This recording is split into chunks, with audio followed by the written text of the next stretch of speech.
Hello everyone, welcome back to management Mantra by doctor Barkha Gupta. तो जैसा आप जानते हैं एनटीयूजीसी नेट का जो रिजल्ट है वो हमारा आ चुका है, जिसका आप सबको बेसब्री से इंतजार था। सो ऑल दो student who have cleared there net and GRF, उन सबको बहुत बहुत बधाई हो। और अब जो भी रिजल्ट आया है उसे एक्सेप्ट करने की बारी है। ठीक है, अब ऐसा नहीं है कि आपने चाहा लेकिन हो नहीं पाया या कुछ भी रीजन है या ब्लेम करना या कुछ भी है, इन सबको छोड़िए।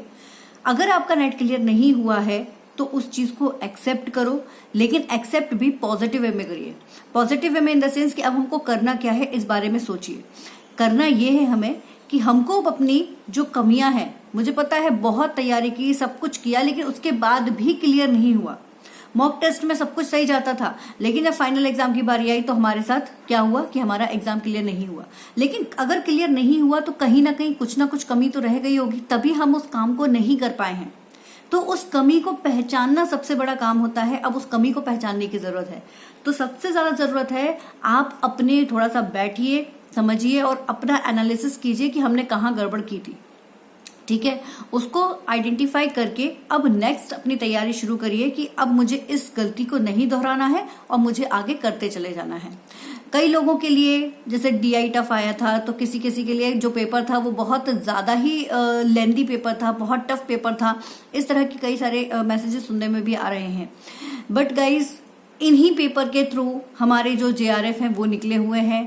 इन्हीं पेपर्स के थ्रू बहुत सारे बच्चों का पेपर क्लियर भी हुआ है। तो कहीं ना कहीं हमारी जो गलती है हमें उसे सुधार कर आगे की तरफ मूव करना है। ठीक है, तो थोड़ा समय निकालिए और देखिए कि कहां पर आपकी मिस्टेक हुई थी, उसको थोड़ा सा प्रैक्टिस करिए। और जैसा हमेशा से कहा गया है कि अपनी जो भी मिस्टेक्स होती जाती हैं उसको इग्नोर मत करिए, उसको देखिए, उसको समझिए और फिर आगे से अपनी तैयारी शुरू कर दीजिए। क्योंकि हमारे पास रास्ता जो है ना वो सिर्फ एक ही है, रास्ता है कि जेआरएफ क्लियर करना ही है। अब कैसे करना है, अगर रास्ता चेंज करना पड़े उसके लिए तो वो तरीका चेंज कीजिए। पढ़ने के तरीके में थोड़ा सा चेंज लेकर आइए, बदलाव लेकर आइए और मेहनत करना है, मेहनत लेकर आइए। लेकिन रुकना नहीं है, थकना नहीं है जब तक हम अपने टारगेट को अचीव ना कर लें।